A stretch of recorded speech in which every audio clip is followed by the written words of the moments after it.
बिहार के शिक्षा विभाग में नई भर्ती के लिए सूचना जारी कर दिया गया है। साथ ही साथ इसके लिए आवेदन की भी प्रक्रिया शुरू कर दिया गया है। इस भर्ती प्रक्रिया में आप लोगों को 25,000 रुपये से लेकर 75,000 रुपये तक का सैलरी रखा गया है। तो कौन कौन लोग इसके लिए आवेदन कर सकते हैं, कैसे आपको आवेदन करना है, कब से कब तक आवेदन की प्रक्रिया चलेगी, संपूर्ण जानकारी हम आपको इस वीडियो में बताएंगे। क्या क्या दस्तावेज देनी होगी, तो संपूर्ण जानकारी समझने के लिए आप इस वीडियो को शुरू से लेकर अंत तक देखिएगा। और वीडियो अगर आपको पसंद आए तो इसे लाइक शेयर जरूर कीजिएगा। चैनल पर नए हैं तो चैनल को सब्सक्राइब कर लीजिएगा, ताकि जो भी इस प्रकार की अपडेट होगी वो सबसे पहले आपको मिलती रहेगी। साथ ही हमारे व्हाट्सएप चैनल को ज्वाइन कर लीजिएगा। हमारे व्हाट्सएप चैनल का लिंक इस वीडियो के डिस्क्रिप्शन बॉक्स में दिया गया है, क्योंकि जो भी छोटी बड़ी अपडेट आती है, जिस टॉपिक पर हम वीडियो नहीं बना पाते हैं, उसकी जानकारी सबसे पहले हम अपने व्हाट्सएप चैनल के माध्यम से आप तक पहुँचाते हैं। तो हमारे व्हाट्सएप चैनल से जुड़े रहिएगा, तो आपको हर एक छोटी बड़ी अपडेट की जानकारी सबसे पहले मिलती रहेगी। अब दोस्तों चलिए यहाँ पर हम देख लेते हैं कि ये जो नोटिफिकेशन जारी किया गया है, इसमें क्या कुछ जानकारी बताया गया है। तो दोस्तों यहाँ पर आप देखेंगे, यह नोटिफिकेशन बिहार राज्य उच्चतर शिक्षा परिषद के द्वारा यह जो है जारी किया गया है, जो कि यहाँ पर बुध मार्ग पटना नियुक्त हेतु विज्ञापन जारी किया गया। अब यहाँ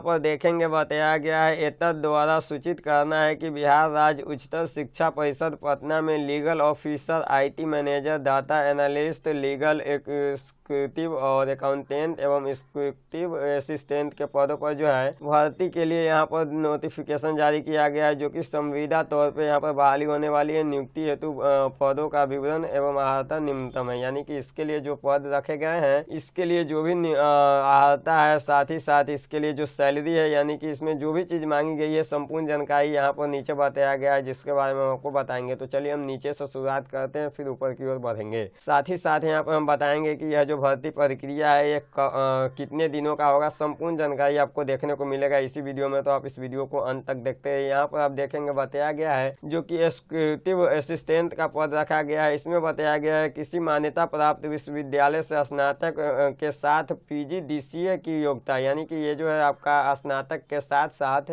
PGDCA की यहाँ पर आपको योग्यता मांगी गई है। साथ ही साथ आपका जो मैट्रिक में न्यूनतम उम्र है वो 60% से अधिक होना चाहिए। और यहाँ पर बताया गया है सार्वजनिक क्षेत्र अथवा NGO के न्यूनतम 3 वर्ष का अनुभव, यानी कि यहाँ पर जो आपसे 3 वर्ष का अनुभव भी मांगा गया है। और इसका जो सैलरी रखा गया है वो 25,500 रखा गया है प्रति माह। यहाँ पर आप देखेंगे अकाउंटेंट का पद है, जो कि 1 पदों पर बहाली होना है। यहाँ पर आप देखेंगे तो यहाँ पर जो 8 पदों पर बहाली होना था, लेकिन यहाँ पर आप देखेंगे तो 1 पद रखे गए हैं, जिसमें भी बताया गया है किसी मान्यता प्राप्त विश्वविद्यालय से BCom के साथ PGDCA अथवा CA, ICW या इंटरमीडिएट, यानी कि यहाँ पर जो है आप लोगों का स्नातक मांगा गया है, जो कि BCom यानी अकाउंट ऑनर्स से मांगा गया है। BCom आपके ये होने चाहिए। और यहाँ पर जो है PGDCA मांगा गया है, और यहाँ पर बताया गया है 3 वर्ष का अनुभव, यानी कि इसके लिए आपको 3 वर्ष का लेखा और वित्तीय कार्य में कम से कम 3 वर्ष का अनुभव होना चाहिए, जिसमें आप लोगों को 25,500 रुपया सैलरी रखा गया है। और अब यहाँ पर देखेंगे तो यहाँ पर बताया गया है लीगल एग्जीक्यूटिव का जो पद रखा गया है वो 1 पद है, जो कि यहाँ पर मांगा गया है। इसके लिए क्वालिफिकेशन LLB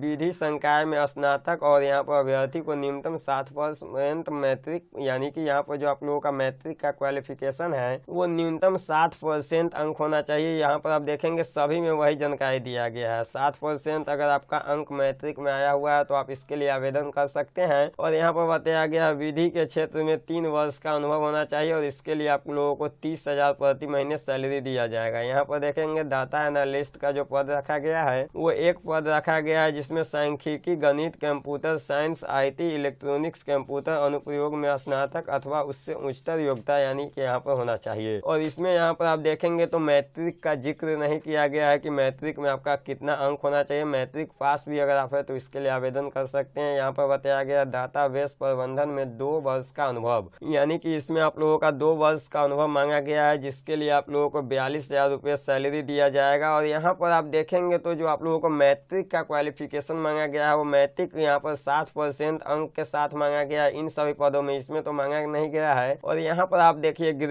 जैसे ग्रेजुएशन आपका मांगा हुआ है तो इसमें आपका इंटरमीडिएट भी पास होना चाहिए। ऐसा नहीं कि यहाँ पर इंटरमीडिएट पास नहीं है, जब तक आप इंटरमीडिएट नहीं करेंगे तब तक तो स्नातक करेंगे ही नहीं। तो यहाँ पर इंटरमीडिएट पास मांगा गया है, लेकिन इंटरमीडिएट में यहाँ पर कोई भी अंक का चर्चा नहीं किया गया है कि इंटरमीडिएट में आपका कितना अंक होना चाहिए। तो यहाँ पर अगर आप सिर्फ पास भी है तो आप इंटरमीडिएट में आवेदन कर सकते हैं। और यहाँ पर बताया गया है IT मैनेजर, जो कि एक पद रखे गए हैं। इसके लिए एमटेक कंप्यूटर साइंस आईटी या बीटेक साइंस आईटी में पीजी डिप्लोमा, ये कोर्स अगर आप किए हुए हैं तो आप इसमें आवेदन कर सकते हैं। और आपका जो न्यूनतम मैट्रिक में मार्क्स होगा वो 60% होना चाहिए। आईटी से संबंधित 3 वर्ष का अनुभव होना चाहिए, जिसके लिए आपको 52,000 प्रति महीने सैलरी दिया जाएगा। और यहाँ पर आप देखेंगे तो लीगल ऑफिसर का जो पद रखे गए हैं, इसमें मांगा गया है क्वालिफिकेशन ALB विधि संकाय में स्नातक अभ्यर्थी को न्यूनतम 60% अंक के साथ 10वीं, यानी कि यहाँ पर जो 10वीं आप लोगों का मांगा जाता है वो 60% से अधिक मांगा जाता है। साथ ही साथ यहाँ पर जो क्वालिफिकेशन दिया गया है, इसको अगर आप पूरा किए हैं तो आप इसके लिए आवेदन कर सकते हैं। और यहाँ पर जो आप लोगों का अनुभव मांगा गया है वो विधि के क्षेत्र में 5 वर्ष का अनुभव, जिसमें से न्यूनतम 2 वर्ष राज्य सरकार, केंद्र सरकार अथवा लोक उपक्रमों का अनुभव होना चाहिए, जिसके लिए आपको 75,000 सैलरी दिए जाएंगे। तो अब यहाँ पर आप समझ गए कि इसके लिए कौन सा पद रखे गए हैं और क्या क्वालिफिकेशन इसमें मांगा जा रहा है और क्या अनुभव मांगा जा रहा है और कितना सैलरी देना है और कितने पदों पर बहाली होनी है। अब चलिए हम बात कर लेते हैं कि ये जो भर्ती है वो संविदा के तौर पर होने वाली है, यानी कि यह परमानेंट बहाली नहीं होने वाली है। तो यह बहाली कितने दिनों की होगी, तो यहाँ पर देखेंगे बताया गया है यह नियुक्ति 11 माह की अवधि के लिए किया जाएगा, यानी कि यह जो भर्ती होने जा रही है ये 11 महीने के लिए होने जा रहा है। इसमें बताया गया आवश्यकता अनुसार कार्य संतोषजनक रहने पर स्थिति में कार्यावधि को विस्तार किया जा सकता है, यानी कि अगर आप 11 महीने काम करते हैं और अगर आपको